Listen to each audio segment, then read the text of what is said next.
At the April 26th meeting, the Select Board remembered former Selectwoman Ann Sermon and her dedication to the town through her years of service. I would like to take a moment to honor and remember our colleague, Ann Sermon, who passed away last week.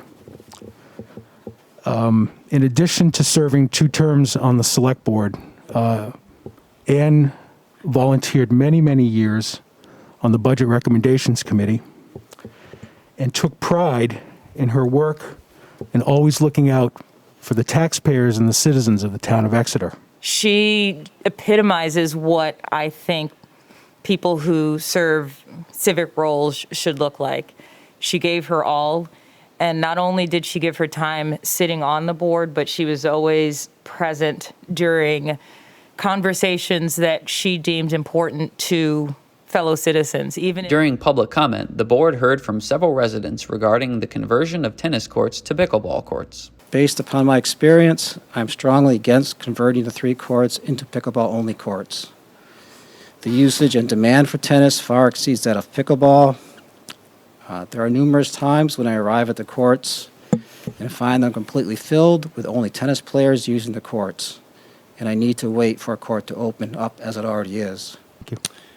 Just to echo on Dan's comments, I will be at that meeting on May 9th, but I'd just like to state that, ideally one would not want to take away from tennis.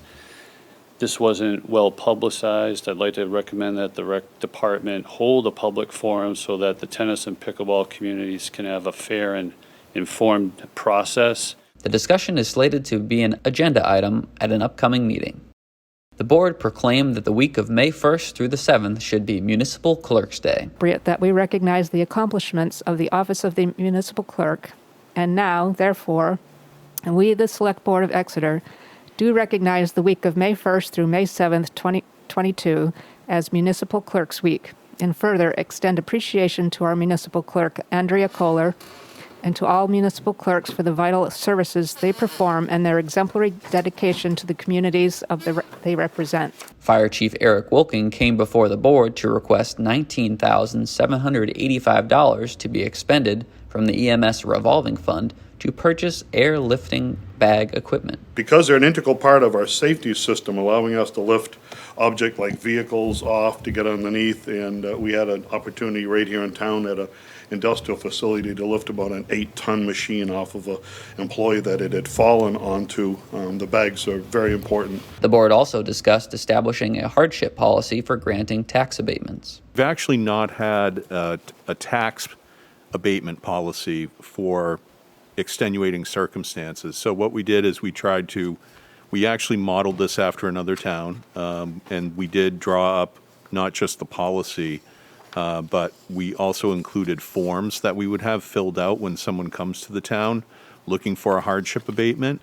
And ultimately, these are decisions that the board is going to be the ones in charge of making. Watch the full meeting on our YouTube page.